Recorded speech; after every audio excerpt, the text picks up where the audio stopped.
Today's episode of Monkey Business on the Monkey Sports Podcast is brought to you by Lacrosse Monkey. Next time you need any lacrosse gear, head to lacrossemonkey.com, plug in promo code PODCAST10, that's PODCAST, the number 10, 10% off your entire order. lacrossemonkey.com, promo code PODCAST10, PODCAST, the number 10, 10% off your entire order. Some exclusions may apply. Let's get into some monkey business. What's the name of this podcast again? Clean win by Costabile. Charging toward the net. He scores! It is a story. Alrighty, welcome back to another episode of Monkey Business, brought to you by Lacrosse Monkey on the Monkey Sports Podcast. Very happy to be back, bringing you another episode of the Monkey Sports Podcast. If you've been following along the last couple of weeks, obviously you've not seen us. We've not had any episodes come out since the last Monkey Business podcast. We apologize for that, but we are back better than ever. Look to continue to bring you weekly podcasts. Hopefully all of this stuff is behind us. We are a Texas business, so we are open and ready for business again. For better or for worse, we're back and we're bringing you another podcast. Got Hank from Lacrosse Monkey here. Hank, how we doing? Sabbatical over. Exactly. Back in the gaming chair. Back in the content chair. Yep. Everything's Content hats are on. Fit a little tighter than they did last time. Helmet's still fitting fine. Hair a little long, but we're fighting through the pain. Well, not for either of us. We both look like we got quarantine cuts. The at-home buzz cut? Oh, absolutely. I just did mine last week, or a couple days ago, rather. But that's not what we're here to talk about. No. Big news out of the lacrosse world recently. Michael Sowers, Princeton all-time leading scorer, 4-time All-American, grad year at Duke. Thoughts, comments, concerns? I mean, shocker? No, not really. I mean, typically with these grad school guys is they're going to go to a school that they want to go to because they want to get a sick degree. And not that Princeton isn't sick, but the Ivies don't let guys play fifth years a lot of the time. I think, Pennell was one of the first guys in a long time to get a fifth-year waiver many moons ago. So Sowers, not surprisingly, goes to Duke, a great school, but also goes south. I think a lot of these kids in the Northeast are just tired of getting beaten down by it's cold all the time and you're around the same people and it's small. And you go to a place like Durham at Duke, it's a little more spread out. It's a different vibe. It's a really pretty campus. So I get it. And also Duke is good at lacrosse.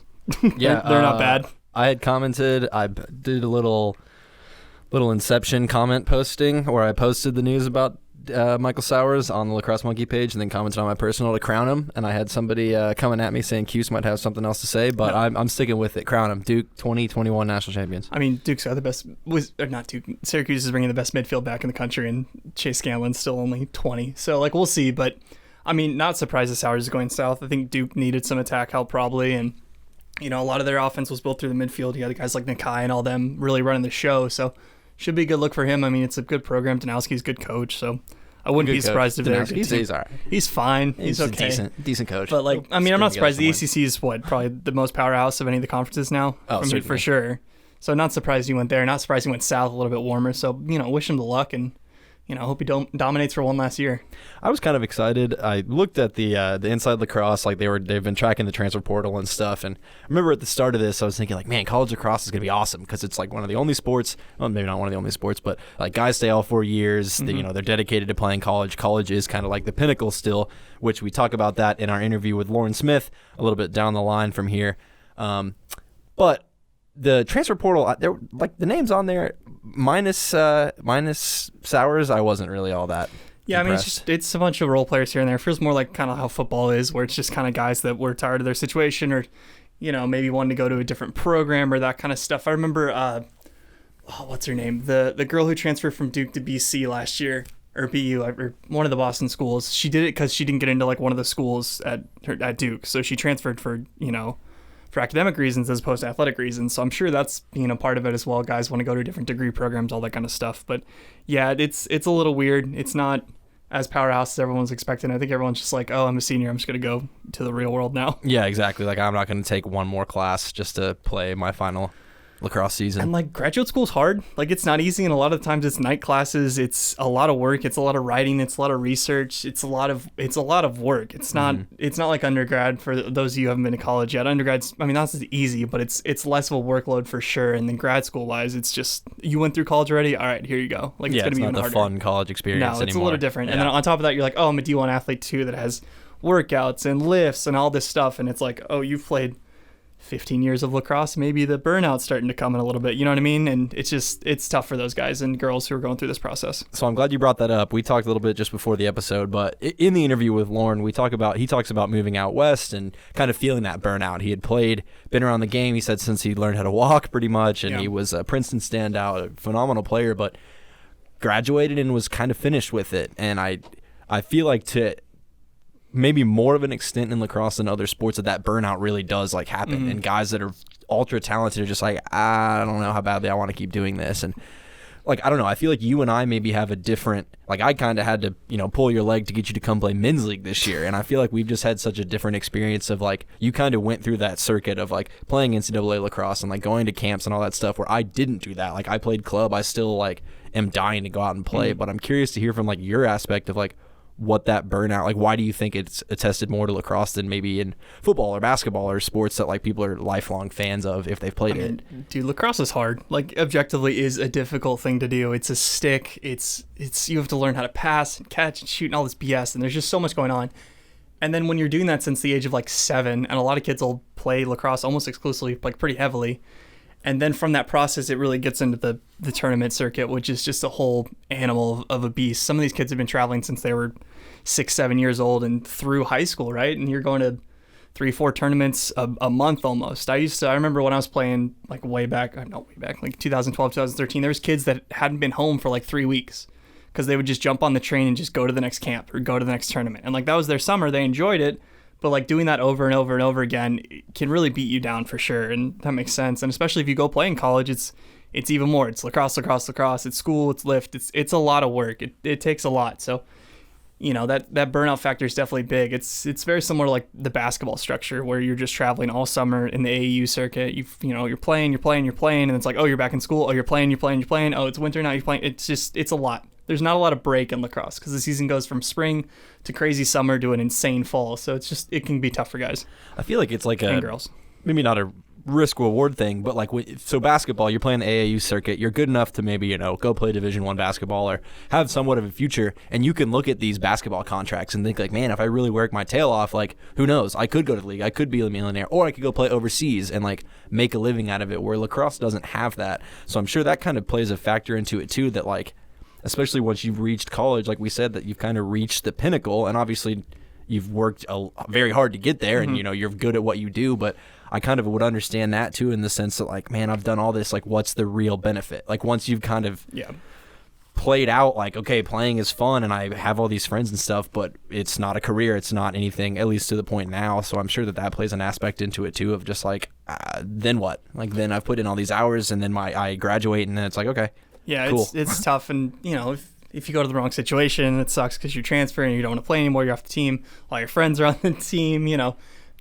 Something that's really interesting that I discovered playing in college was like the athlete culture on campus was definitely a thing. Like, people who played sports were friends with people who played sports, and everyone knew about everyone, and it was almost like this, not family, but a different community. And you would say something that was only relevant to the athletic community, and you say it to like just not a normal, just another student, and they would have no idea what you were talking about. Do you know what I mean? So there's sort of this communal aspect to it that it makes it hard for people to leave, but also like when they do leave, they leave hard. Like, they're just gone. So I can see that aspect of you're just constantly around people all the time that are, doing what you're doing. So it makes sense. And I feel like too, like, and again, we come at it from different aspects of like, I played club in college, which is pretty much 100% a choice. Like, I'm paying to play. Like, yeah. Exactly. And like, I loved it. I had a great time doing that. No, nothing wrong. Club's awesome, dude.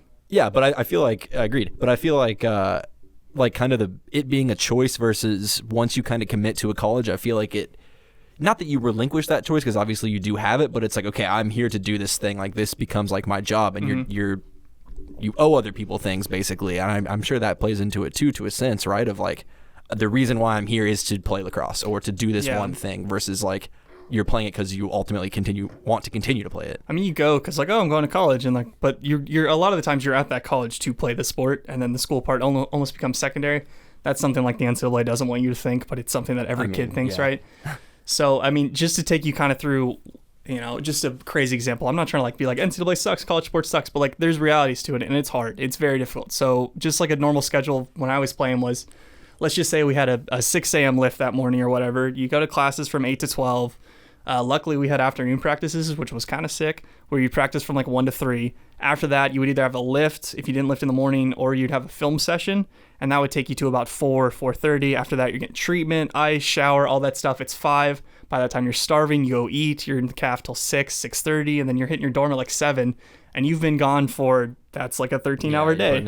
Like, that's brutal. So it's, that burnout aspect is definitely real. It's real for all sports, but I feel like lacrosse, especially because you can play it all year round. Mm-hmm. And because of that, I think a lot of guys, when they are guys and girls as well, everyone freaking plays lacrosse.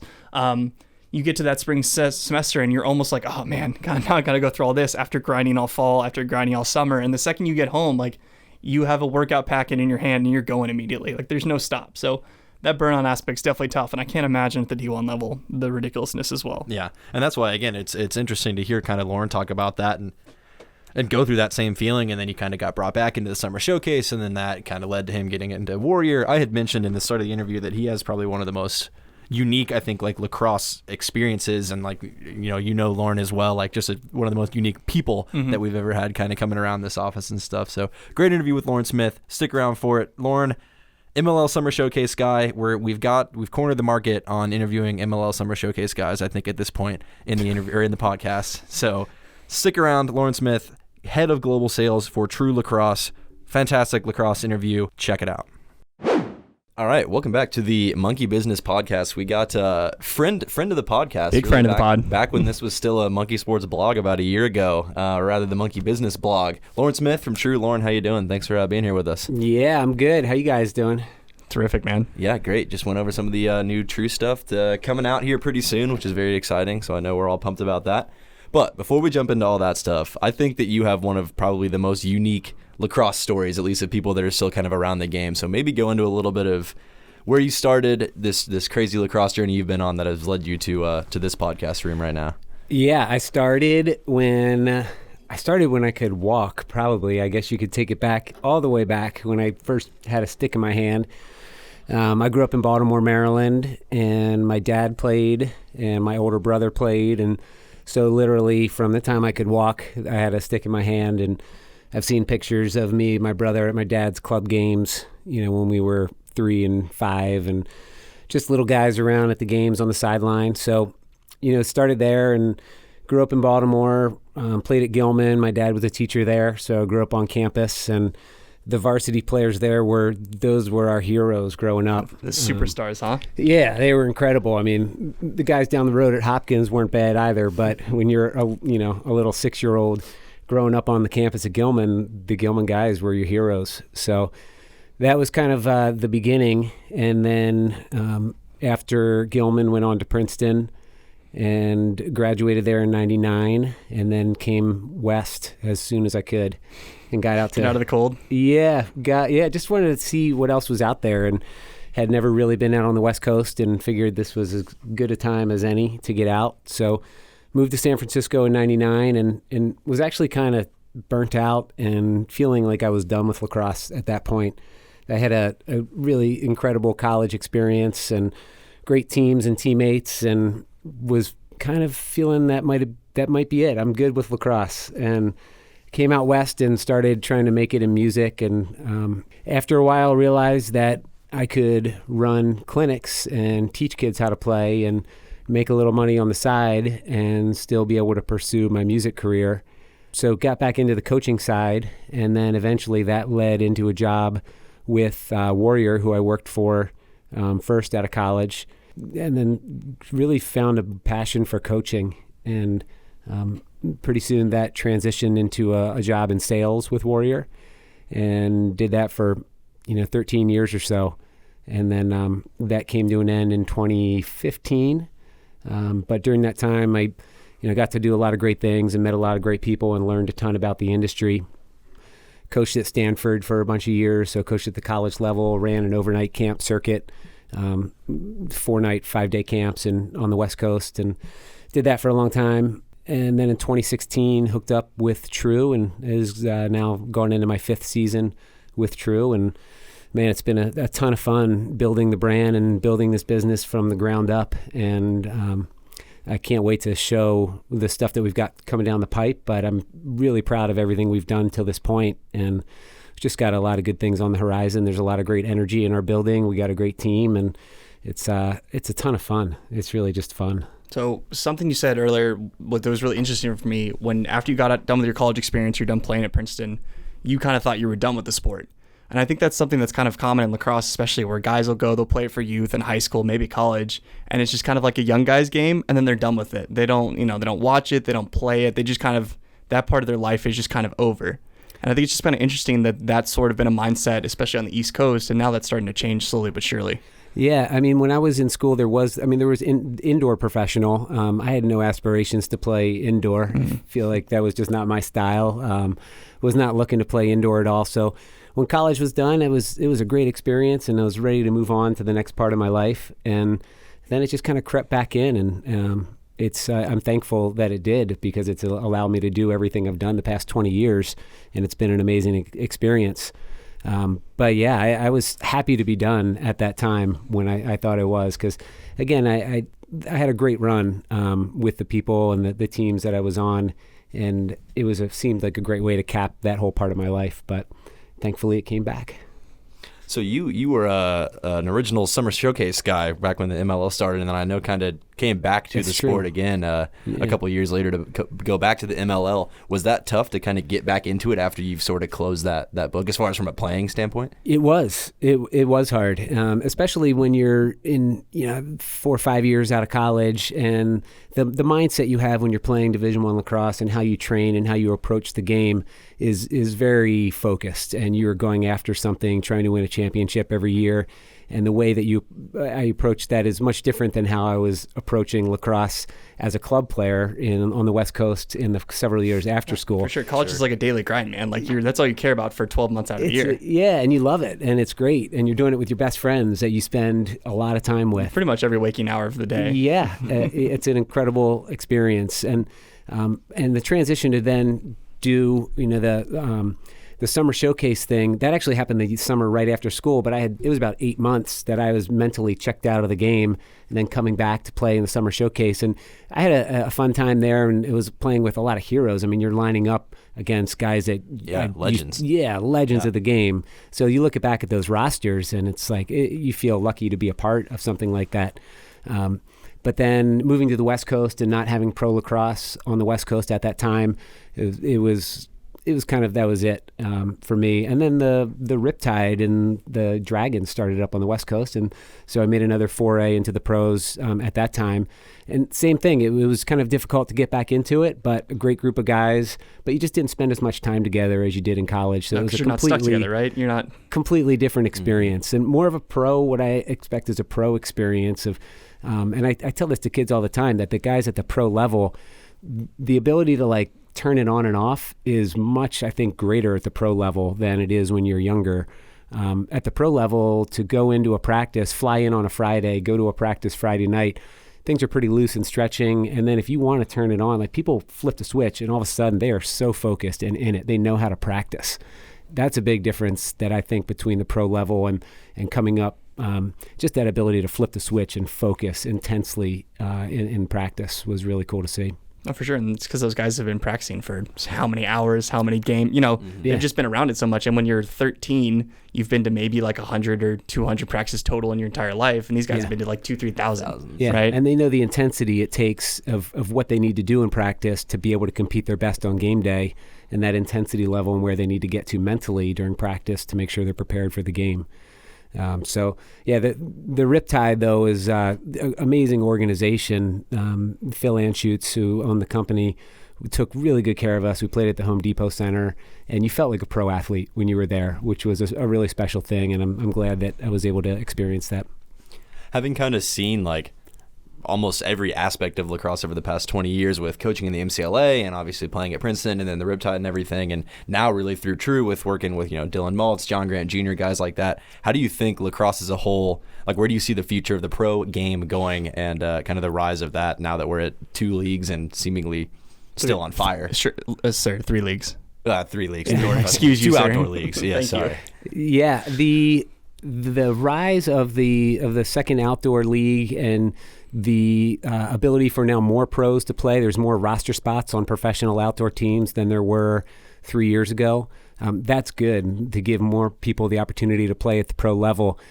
I don't know if any of the outdoor leagues have really figured out the long-term sustainable, this is going to be the next big thing league. I think people are working through that, and I'm hopeful that someone will emerge and there will be a sustainable long-term model that helps the sport blow up and gives people the aspirational athletes to look up to. So when you're, as a 10-year-old, you know who your favorite pro player is and you want to be that person growing up. I don't know if there's as much of that right now. Although on the indoor game, I think I see more of that in the indoor game, perhaps more up in Canada than in the States. For sure. That I think and I'm really just learning about this in the past couple years, but we've got involved with the NLL this year at True, and those players, when they're playing up in Canada, I think there's a little bit more of the aspirational thing with the NLL professional players in Canada than there is here with the outdoor league and American players. For sure. And the NLL has been a ton of fun to watch, and just the stands are packed, the arenas are jumping, it's super entertaining. They're beating the heck out of each other. I don't know how they hold up to that abuse. They're scoring so many goals. Again, it's a different style game than I grew up playing, but that's a really exciting thing to me when I think about the future of pro lacrosse and the entertainment aspect of it and drawing non-lacrosse players in to watch. I think if you look at an NLL arena, there's a lot of non-lacrosse people there. For sure. And that's cool that a version of the sport can bring in non-lacrosse people and get them really excited about it. I think that's what we need to really blow it up is more non-lacrosse people to pay for tickets and want to go watch games. Yeah, I think the indoor league has done so well, especially in Canada, like you said, because there's a clear pathway to get there, right? Because it's like the hockey structure. There's juniors, there's junior A's, there's senior A, there's senior double A, and there's a clear path that you can go to get to that league, as opposed to what we have in the outdoor leagues down here in America, where it's like you go to college and like maybe someone will draft you. There's not that set progression list of things you can kind of knock out. And I think that's kind of helped as well. Yeah. I think in America, you want to go to college to play lacrosse, and then I don't know if you aspire. I guess kids aspire to play in the pros, and it's becoming more visible, and it's becoming more of an aspirational thing. But they want to go to get into a good college and play lacrosse in college. That's the pinnacle there, yep. Division I lacrosse is, in my opinion, the pinnacle of the game in the U.S. and maybe not abroad, or maybe not in other countries, but in the U.S., it's those top-tier Division I teams. There's nothing better than May and getting into the tournament. Weekend, man, yeah. And it is an incredible time for lacrosse and going to the Final Four. We started going as a family in '88 up in the Dome was the first year we went. Nice. And then we went every year until my brother and I were playing in it. And just it was surreal when you said that so casually. Yeah, we played in it, a couple times, whatever. A fan until we were there. It was really surreal to be on field after seeing all those games and experiencing it as a kid growing up going to it. So for all the kids out there, if you can make it to the Final Four in May, go. It is the mecca, the center of lacrosse, and incredible competition, and just the pageantry and loyalty to those schools is something really special. So you said you've been going since '88 in the Dome. Yeah. Like, what has been your favorite venue to go see a Final Four in? What's been like the best? I would say Byrd Stadium, down in Maryland. Byrd, probably the '90 Final Four was something really extraordinary down there. Just great weather, great crowd, huge crowds. I'll always remember at Byrd, the games were amazing. The Hopkins-Syracuse matchup, Petrover's Gates, stripping them at the midline, Syracuse scoring at the end it's Hopkins making the save at the end. Just incredible plays. But on the finals, on the Monday, Gilman had school, half day of school. So on the championship day, we had to go to school till noon and then book it down to College Park as fast as possible. Yep. So we got to College Park at halftime, and we're walking through the parking lot to the stadium, and the roar from the stadium as you're walking to the game, I will always remember that, just like the crowd noise of that. That was an amazing thing. And then we played in two of them at Byrd, just packed to the gills. It was before they added a lot of the stadium, so 35,000 people. It is jammed and loud, and you score a goal in practice, and it's like, okay, we scored, going the other way. You score a goal in one of those games, and just the deafening roar of the crowd. The game almost stops down for a little bit, doesn't it? It's nuts. It's nuts. It's a really it's cool. Well, last little bit before we jump into some more true talk. Yeah. We had Mark Millen on a couple weeks ago. Had the same question for him, a fellow MLL Summer Showcase guy. John Grant Jr., Showcase guy, still playing now. Is he putting that bug in your ear to Lorne Smith comeback to the MLL? I am not looking at a comeback. No. I don't know how Junior does it, man. That guy is to perform at the level he did. I mean, he doesn't move the way that he did in the past, but it doesn't really matter for him. I mean, the guy is just such a beast. Yeah, man. And the stick is the great equalizer, right? He's just unstoppable. He just seems unstoppable. I love his attitude. His perceived attitude to me when he goes out is like, just, try to stop me. I'm not going to run by you. I'm just going to do it. And if you can't stop me, I'm going to score. Just bully ball, man. Yeah, bully ball. Yeah. So now there's no future for me at that level. I love playing the club circuit. I play on the Marin club team out where I am in the Bay Area. I jump on the Wimmer team in Hawaii. I play on the Motive Pure team in Lake Placid. And saw you out in Tahoe a couple months ago. Yeah. Yep. Tahoe. I mean, those tournaments are so fun, and for me, that's what I enjoy right now at playing. And a lot of those tournaments, like in Placid, the Motive Pure team, there's 10 Princeton guys on that team, not just for my year, but spread from 10 years or so around. Mm-hmm. So I got to play with Scott Conklin, who was a guy that I watched in high school that played at Princeton. I got to play on an attack line with him one year, which is so fun. And then last year, John Hess was on a guy I played with. He was on the attack. And just getting a feed from Hess, like you have deja vu of all the times that you did that through school. So what's that saying? Old lacrosse players never die, or something like that. I mean, you run the risk, I guess, of playing till you get injured, and you never want to go that far. So that's why I would want to keep in shape, is so I can keep playing in these tournaments and play with my old teammates and friends. And you meet so many people, too, over the years of people you played against and played with. And we all know the lacrosse community is special, and the group is special, and these tournaments are really the mecca of those things, of people that are at the heart of it. So to switch gears a little bit, so coming from Warrior, obviously, especially in the early 2010s, late aughts, when Warrior was just it as far as lacrosse companies, what kind of drew you towards True and wanting to make that transition over there? There was a period there was about a year where I was out of the industry and kind of looking at my next move and deciding whether or not I wanted to stay in lacrosse or look at other industries. And the thing that kept me coming back to lacrosse really had to do with the network and the people that were in the sport and the relationships I had built over the previous 15 years or so. And when I was looking how to get back involved in lacrosse, I think True had something that really was unique in the industry. And I'd really only come across True, passingly, just seeing the label True Temper on some handles here and there. But I didn't really know that much about the company.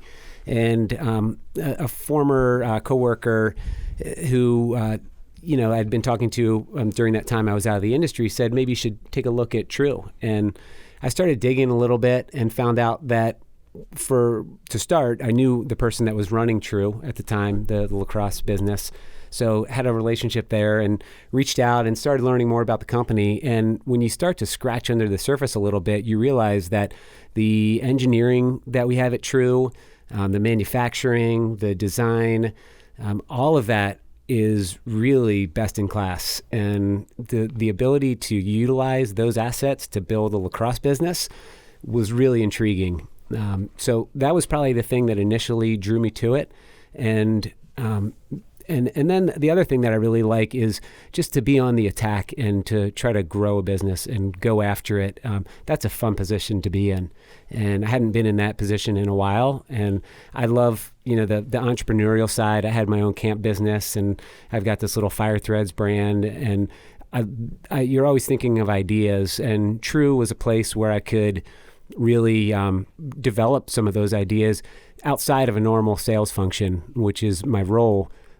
But because we're such a small shop, it was really all hands on deck. Let's get it going. So lots of opportunity to be creative and go after it. And now we've, after 5 seasons going to our 6th season, the team is building out. There's just a lot of positive momentum right now in the building. And so it's come a long way in 5-6 years. And we're really just getting going. It's an exciting time. Yeah, and for sure. And like that kind of small, scrappy, small team mentality sort of breeds innovation and creativity a lot of the times. I know, anytime you like constrict yourself and force yourself to work within a set of rules, usually that's when you're the most creative, right? When you're kind of given a blank slate, you can kind of go all over the place. But when you've got like a set little tiny team, set rule of constrictions, you can really like figure out some cool stuff and really push the boundaries. You can, but I would actually challenge that and say that a lot of the creativity comes when you can imagine there's no rules and just go. What can you imagine? And don't put any rules on where it can go and what it can be. Just like, where do you want to take it? And imagine you're living in fantasy land and go. Like from a design aspect or from a tech standpoint? All aspects. And it can be any part of your life that you're looking to try to find innovation or answers. If you just forget all the rules, what would you do if there were no rules? And just see what those answers come. It's a great brainstorming activity, a great brainstorming exercise to pretend there's no rules and just write down everything that you would want to do if you didn't have to worry about money, about all the things that normally constrain you. Forget about those things, write down the ideas, and maybe something great comes from that you can fit into your world. So it's, I think that's one of the things I love about being where I am and working with the people that I'm working with, is that people come with that kind of creative mindset, and we can try to do something innovative, but something that we've from our shared experience. There's a lot of experience in our building on our lacrosse team. People have done a lot of different things from product and sales and on field and off field, pooling all that experience and trying to make the best business, the best product that we can for us and everybody that we're partnered with. So can you kind of walk us through sort of that creative approach and how it's led to like specific products? Do you have any like stories offhand of like, oh, we really wanted this design, this really specific LE and that kind of stuff? Like that sort of thinking led to that sort of creative decision? Yeah. Well, one example is when we first came out with the Comp 4 handle, is probably our first product, the Comp 4, just bread and butter, rock solid handle. When it first came out, we had it in two different flexes. It came in a 6 flex or a 9 flex. And we thought that would give players the choice of how they wanted to dial in their handle for their game, which it does, but it also makes it difficult on retailers to stock all the choices. And so there's some things there, and maybe it gets confusing for some people. So looking at that problem and talking with our engineers, the creative solution was that, well, the engineers are like, you can combine 2 flexes in one handle. Mm-hmm. And so you can get differing effects of the handle by putting the head on different sides. And I was like, wow, that's a interesting thing that I've never thought about.